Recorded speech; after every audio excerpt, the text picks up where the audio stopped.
Hello everyone, my name is Danny and today I'm going to be making a follow-up video to this video right here. I was probably putting it down here. For how many views it's gotten so far, it's especially exploded for some reason in the last month or so. I wanted to make a follow-up video to address a lot of the questions that people had or arguments that people made in the comments. The main one I wanted to focus on was this one I'm going to put over my face right here. This specific comment, and thus my subsequent response, of course, is exactly what I wanted to address dominantly in this video, because there's a lot of people who want to use and demand to use and insist to continue to use the extremely outdated United States' definition, official definition, of what a highway and a freeway is. So the AASHTO, that is the American Association of State Highway and Transportation officials, apparently. So this organization was officially founded around the same time, at least that I understand, as the Dwight D. Eisenhower Federal Interstate Highway System is the full name of it. And thus their definitions are that old. Right around 1960 is when they came to be. And the United States didn't really have those systems in place yet. That was the point of that program launched by Dwight D. Eisenhower, so that they could officially implement something that they saw, or specifically he noticed and saw while he was in the military as a general in Germany. He took inspiration from Autobahns and then corrupted and butchered it, as you do when you're the United States of America, because you just love to be unique, and the way you make things unique is you bastardize it. And then you wonder why it doesn't work right. This is a really archaic definition. It's over 60 years in age. Even if it's 50 years in age, it's still extremely outdated. There's a term called colloquial, or being a colloquialism. That means effectively that that's what the general population of a country or a nation or a people group officially call something and think of something as and understand something to be. So, in the case of freeway versus highway, the dominant amount of people will actually pretty much have their minds automatically align with what I said in this prior video that I'm making this follow-up for. Put as simply as possible and summarized is that a freeway, they're going to think of the ones that I say I have on the right side of my thumbnail for that video. You'll notice there's complete separation from the entire road network, the grids, any cross intersections, anything that could possibly inhibit the flow of traffic.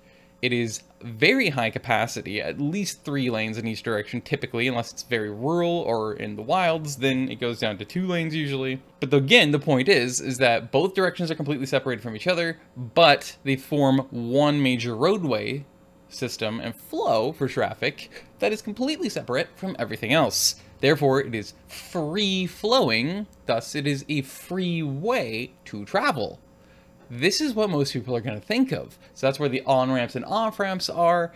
That's where there's no traffic signals, no yields, no stops, nothing. You just cruise on through the lanes. A highway, simply put, is similar, except it has intersections. It has yield points, it has stop signs, it'll even have crosswalks.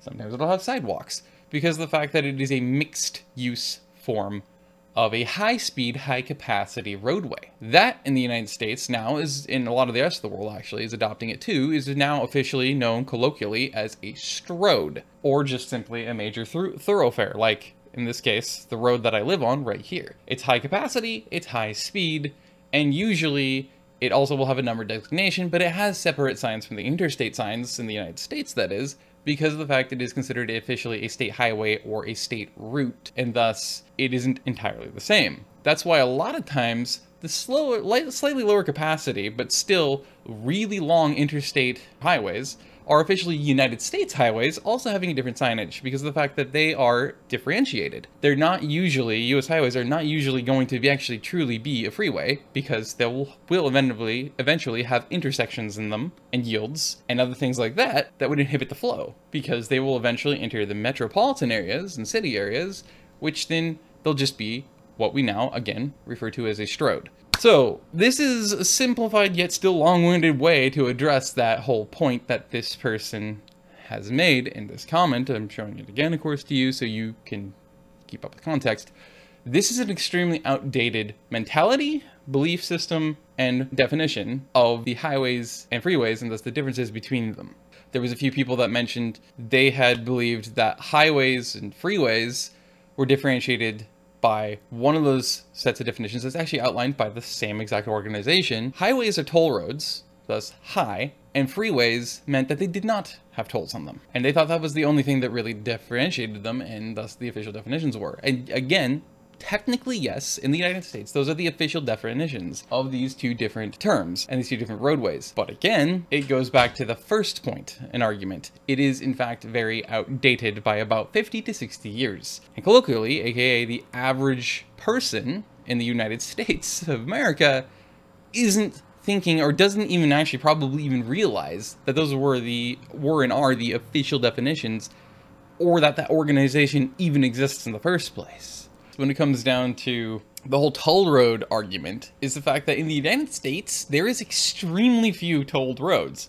Again, we are not Poland. Poland's the world leader in tolling everything that happens to be made of asphalt or concrete that has white stripes going down the middle of it.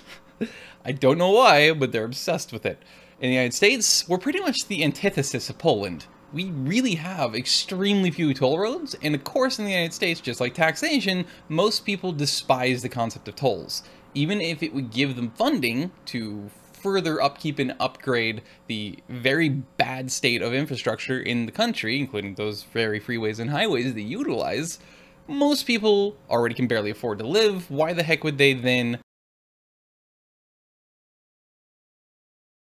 And so because the United States lacks so many toll roads, that is exactly why it doesn't really make any sense to still use these outdated and archaic definitions to define highway versus freeway in the country. It just simply doesn't make sense to continue to enforce that when not only is it outdated, but again, nobody, the average citizenry, was usually going to use that here in this country. If anything, this video should be used to help you better understand why we need to redefine and force them to redefine, even at that organization, the difference between the two to then make sense and match what the average people in this country officially think of and use them for. So that's what I wanted to do with this video. I just wanted to address the elephant in the room for those that want to use the official, very outdated definitions from this organization, which is the official one that dictates the terms and definitions in this country, and argue in favor of redefining them to match what most people would understand them and know them as, and also thus make them extremely more simplistic and easy to understand and digest for the